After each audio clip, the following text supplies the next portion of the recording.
Doctor Baba Saheb Ambedkar open university.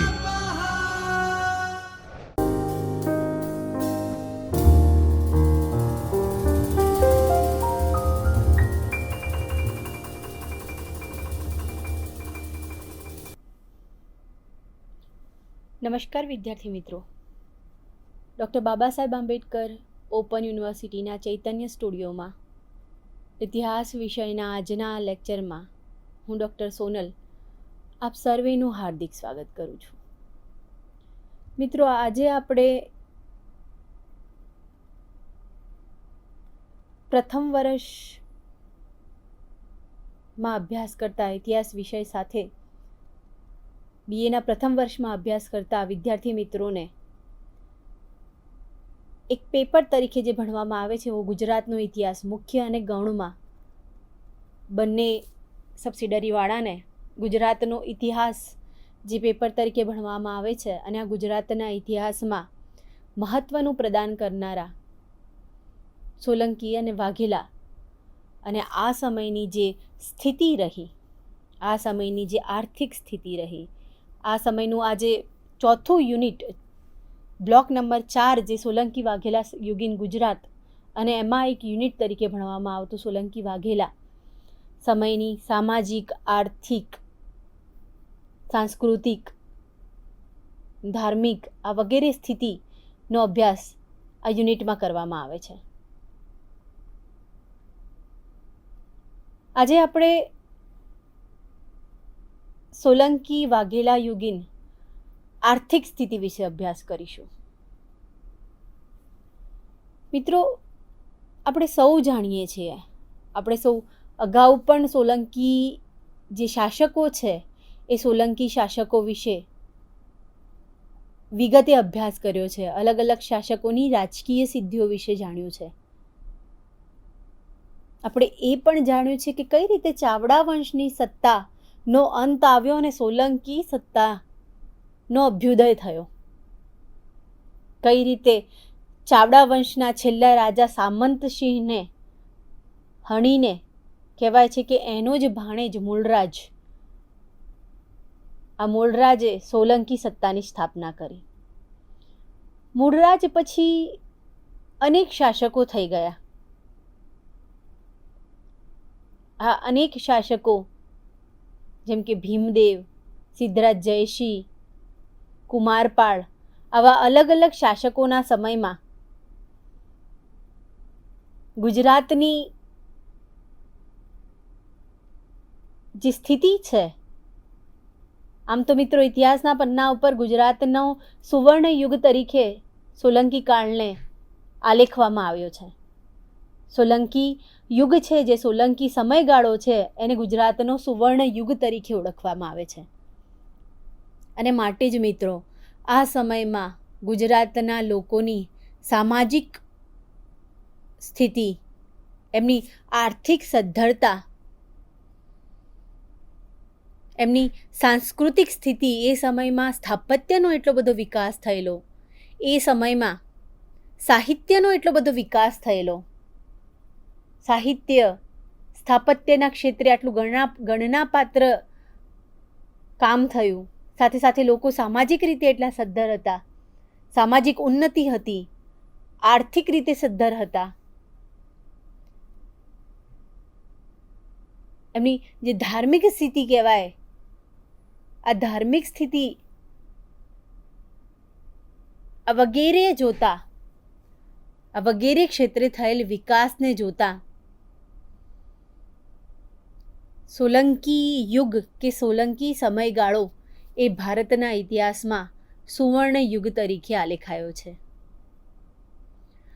આમ મિત્રો, સોલંકી સમયની સાથે સાથે જ્યારે વાઘેલા વંશની વાત કરીએ કે જેમાં અનેક શાસકો થઈ ગયા અને આ સમયગાળામાં પણ ભારતમાં સ્થાપત્યના ક્ષેત્રે ઘણો વિકાસ થયેલો, સાહિત્યના ક્ષેત્રે ઘણો વિકાસ થયેલો, આ વગેરે આ બંને જે સોલંકી અને વાઘેલા સમય આ બંને છે, આ બંનેનું અલગ અલગ ક્ષેત્રે જે પ્રગતિ થયેલી, અલગ અલગ ક્ષેત્રે જે સ્થિતિ રહેલી, એ સ્થિતિ વિશે આપણે આજે અભ્યાસ કરીશું. આજે આપણે સોલંકી અને વાઘેલા સમયની જે આર્થિક સ્થિતિ છે એ આર્થિક સ્થિતિ વિશે વિગતે અભ્યાસ કરીશું. એ સમયના સોલંકી વાઘેલા યુગીન જે ખેતીવાડી, જે ઉદ્યોગો હતા, ઉદ્યોગ ક્ષેત્રે થયેલ વિકાસ છે, ખેતીવાડી ક્ષેત્રે જે અલગ અલગ પાકોનું ઉત્પાદન છે, સાથે સાથે ત્યાંના ધંધા રોજગાર છે, આ ધંધા રોજગારના ક્ષેત્રે થયેલ ઉન્નતિ, વેપાર વાણિજ્યમાં આવેલ એક ઉન્નતિ, સાથે સાથે આર્થિક ક્ષેત્રની જ્યારે વાત કરતા હોઈએ ત્યારે આર્થિક ક્ષેત્રમાં મહત્ત્વની વસ્તુ છે એ સમયના વાહન વ્યવહાર. કારણ કે મોટા ભાગના જે પાકનું ઉત્પાદન થયા પછી એની આયાત અને નિકાસ જે થતી હોય છે એ આ વાહનો દ્વારા થતી હોય છે, અને માટે જ વાહન વ્યવહાર એ સમયના કેવા પ્રકારના હતા, એ સમયના તોલમાપના સાધનો શું હતા, વિનિમય તરીકે શેનો ઉપયોગ કરવામાં આવતો હતો, સિક્કા કયા પ્રકારના હતા, આ વગેરે વિશે આજે આપણે અભ્યાસ કરીશું. આમ મિત્રો, આપણે આજે સોલંકી વાઘેલા સમયની જે આર્થિક સ્થિતિ છે એના વિશે અભ્યાસ કરીશું. મિત્રો, મેં તમને જેમ વાત કરી કે એ સમયનું જે વેપાર, વાણિજ્ય, ખેતીવાડી, તોલમાપના સાધનો વગેરે દ્વારા આપણે ગુજરાતની સમૃદ્ધિ કેવી હતી એ સમૃદ્ધિ વિશે જાણી શકીશું. અને આ સમૃદ્ધિના ઉપર જ એ સમયની એ સમગ્ર સ્થિતિનો ખ્યાલ આવશે. આ સમયની જે આર્થિક સ્થિતિનો ખ્યાલ એ આપણને એ સમયના અભિલેખો, અનેક પુસ્તકો, પ્રવાસીઓની નોંધો વગેરેમાંથી પ્રાપ્ત થાય છે. અને આ વગેરે દ્વારા એ સમયનો આર્થિક ઇતિહાસ આપણે જાણી શકીએ છીએ. એ સમયમાં કયા પ્રકારનો કાપડ ઉદ્યોગ ખીલેલો હતો વગેરે આપણે એ સમયના ઇતિહાસ ઉપરથી જોઈ શકીએ છીએ. આ સમયે ગુજરાતના વેપારીઓ અલગ અલગ બંદરોથી પોતાનો વેપાર કરતા હતા અને અઢળક ધન પોતાના દેશમાં લાવતા હતા. ગામડાઓ અને શહેરોના અતિશય વૈભવવાળા જે અલગ અલગ બંદરો છે, આવા બંદરો વિશે આપણે આજે વાત કરીશું. સૌપ્રથમ વાત કરીએ તો આ સમયની ખેતીવાડીની. સમકાલીન સાધનોમાં જે રીતે વાત કરવામાં આવી છે કે સોલંકી વાઘેલા યુગમાં હાલની માફક ખેતી જે છે એ હળથી થતી હતી. લગભગ બધી જ જાતના પાક લેવાતા હતા. ડાંગર, ઘઉં, કઠોળ, ફળ, ફૂલ, શાકભાજી વગેરેનું ઉત્પાદન થતું હતું. જમીનની ફળદ્રુપતા અને તેને અનુરૂપ જે પાણી છે એ 12 માસ મળી રહેતું હોવાથી શિયાળુ, ઉનાળુ, ચોમાસું આ ત્રણેય પ્રકારના ઋતુ પ્રમાણે પાક લેવાતા. વિવિધ પ્રકારના જે પાકોની વાત કરીએ તો ચોખા, ઘઉં, કઠોળ વગેરેનો જે ઉલ્લેખ છે એ સમયના પ્રવાસી નોંધો, અભિલેખો, હેમચંદ્રાચાર્ય એ સમયના જે મહાન સંત થઈ ગયા એમને પણ એનો એ સમયનો ઉલ્લેખ કરેલો છે. સાથે સાથે એ સમયે ચણાનું ઉત્પાદન થતું. શેરડી પણ ખૂબ જ અગત્યનો પાક હતો અને આપણે જાણીએ છીએ તેમ શેરડીમાંથી એ સમયે ગોળ, ખાંડ અને સાકર બનાવવામાં આવતી. સાથે સાથે સોપારી, કેરી, નાળિયેર, કપાસ, ઘડી વગેરેનું ઉત્પાદન થતું હતું. સાથે સાથે એક મહત્ત્વની વાત છે કે માંગરોળ અને ચોરવાડના જે પ્રદેશો છે એમાં નાગરવેલના પાનની પેદાશ મોટા પ્રમાણમાં થતી અને દરેક વર્ગના લોકો એનો ઉપયોગ કરતા હતા. સાથે સાથે કેરી, દાડમ, સંતરા, નારંગી, કેળા, સીતાફળ અનેક પ્રકારના ફળો પણ એ સમયમાં થતા હતા. કહેવાય છે કે લગભગ 70 પ્રકારના ફૂલો એ સમયમાં ઉગતા હતા. મિત્રો, ખેતીનું જે રક્ષણ કરવાની વાત આવે ત્યારે રક્ષણ પણ ચોરોથી રક્ષણ કરવા માટે કૂતરા રાખવામાં આવેલા હતા અને પક્ષીઓથી પાકનું રક્ષણ કરવા માટે એ સમયે ચાડિયાઓની વ્યવસ્થા કરેલી હતી. આગળ વાત કરીએ તો ઉદ્યોગ ધંધા.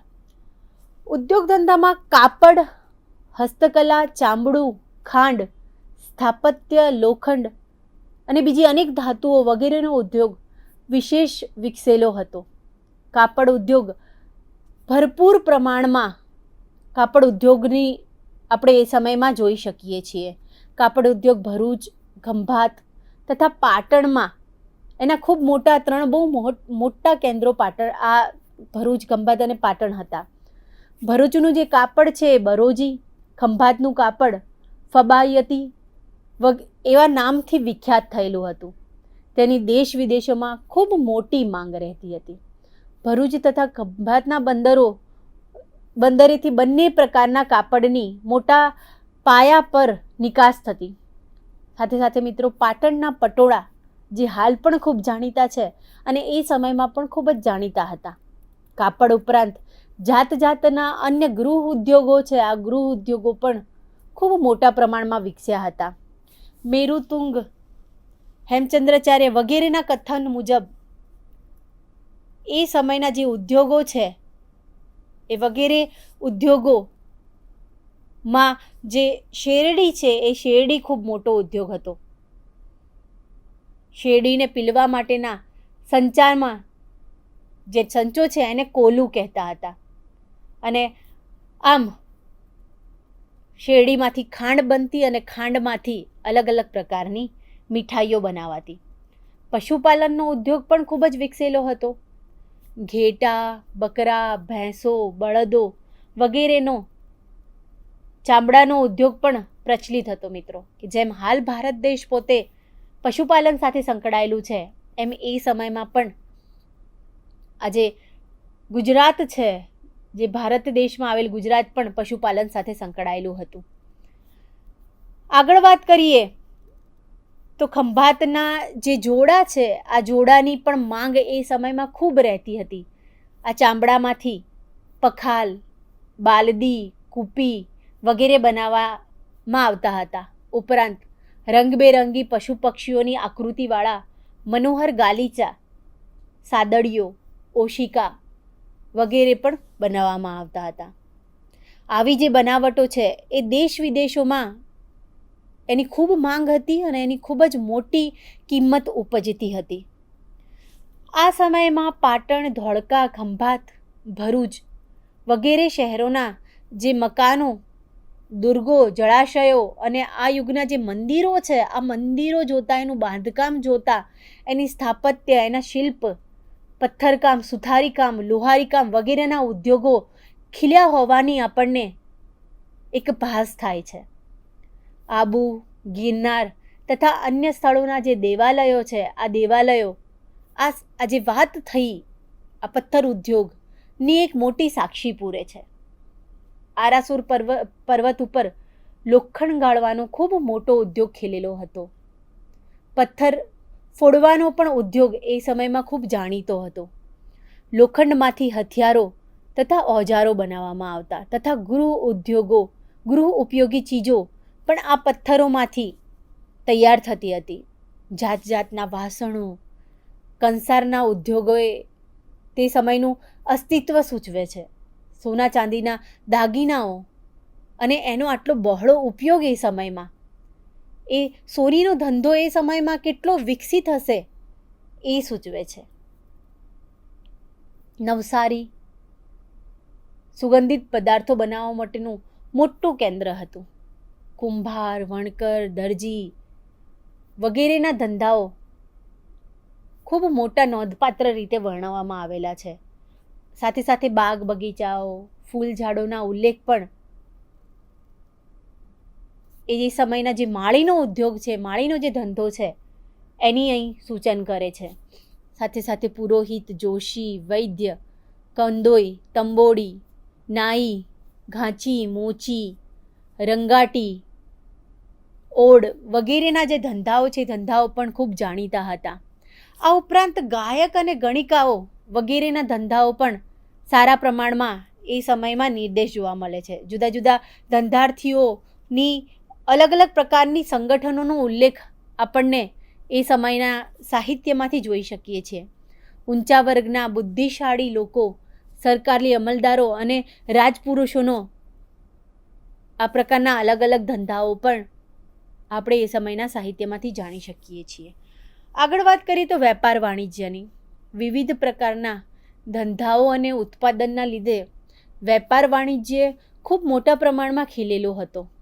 સ્તંભ તીર્થ કે જે હાલનું ખંભાત, ભૃગુ કચ્છ કે જે હાલનું ભરૂચ એ દેશ વિદેશ સાથેના વેપાર માટેના જાણીતા બંદરો હતા. વેરાવળ, માંગરોળ, સુરત, ગણદેવી, ગોપનાથ, દ્વારકા જેવા નાના નાના બંદરો પણ હતા. ખંભાત અને ભરૂચથી કાપડ, કપાસ, ચામડું, મરી મસાલા, ખાંડ, ગળી, સુગંધિત પદાર્થો, રંગ, લાખ, ગુગળ, આંબળા વગેરેની મોટા પાયા ઉપર નિકાસ થતી.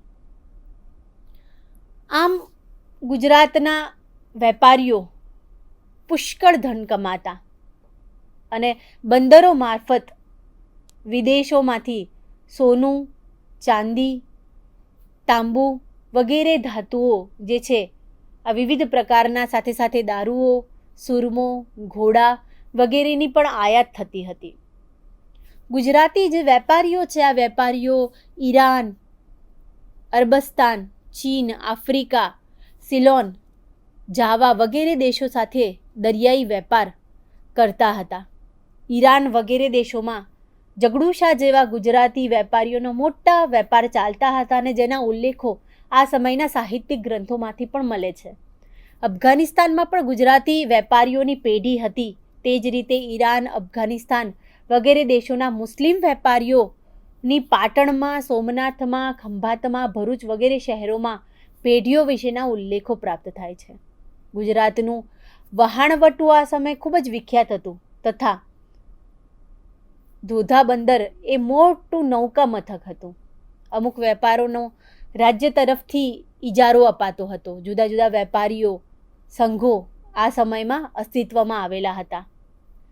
તેઓ સામૂહિક વેપાર ઉપરાંત દાન પુણ્યની પ્રવૃત્તિઓ કરતા. રાજ્ય તરફથી તેમને ઉત્તેજન મળતું હતું. ધર્મસ્થાનોના નિભાવ માટે રાજ્ય તથા વેપારી સંઘો તરફથી વેપારીઓ પર અમુક જે પ્રકારના જે લાગા છે કે જેને આપણે કર કહીએ આવા કર નાખવામાં આવેલા હતા. આગળ વાત કરીએ વાહન વ્યવહાર. આ યુગના આર્થિક તથા સામાજિક જીવનમાં વાહન વ્યવહારના સાધનો ખૂબ મહત્વનો, ખૂબ મોટો ભાગ ભજવે છે. પશુઓ, ગાડાઓ, પાલખી, રથ, હોડી વગેરેનો વાહન વ્યવહારમાં સાધનો તરીકે ઉપયોગ થતો હતો.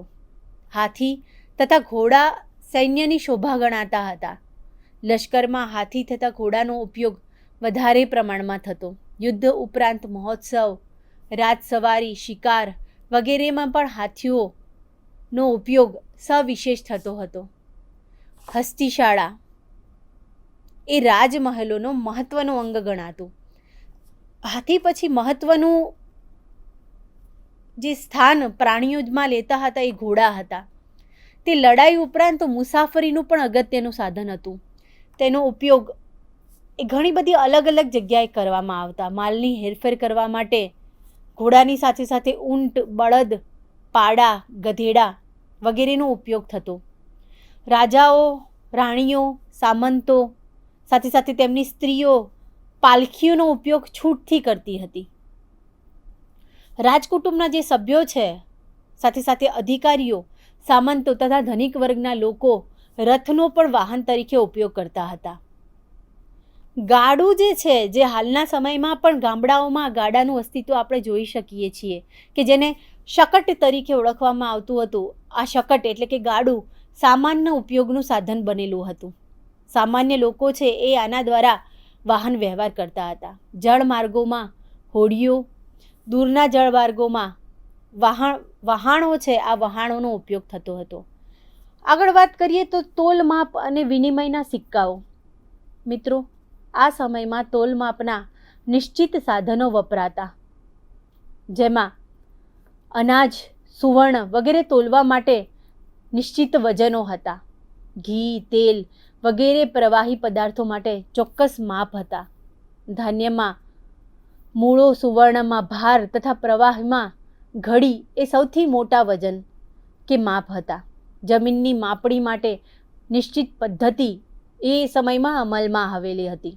ગામડામાં લેવડ દેવડ માટે વિનિમય પદ્ધતિ અમલમાં હતી એવું એ સમયના સાહિત્ય ઉપરથી જાણી શકીએ છીએ. જ્યારે શહેરોમાં ખાસ કરીને ખંભાત અને ભરૂચમાં કોઈ પ્રકારના નાણાં છે, આ નાણાં મારફત વિનિમય ચાલતો હશે એવું આપણે એ સમયના સાહિત્યિક ગ્રંથોમાંથી જાણી શકીએ છીએ.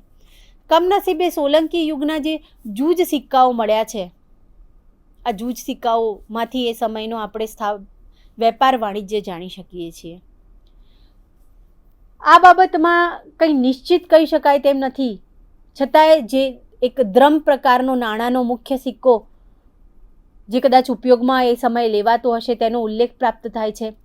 તે સોનાનો કે ચાંદીનો હોવાની શક્યતા છે. આ ઉપરાંત સાહિત્ય તથા અભિલેખોમાં પણ નિષ્ક, રૂપક, કાશાપર્ણ વગેરે સિક્કાઓના નિર્દેશો પણ મળે છે.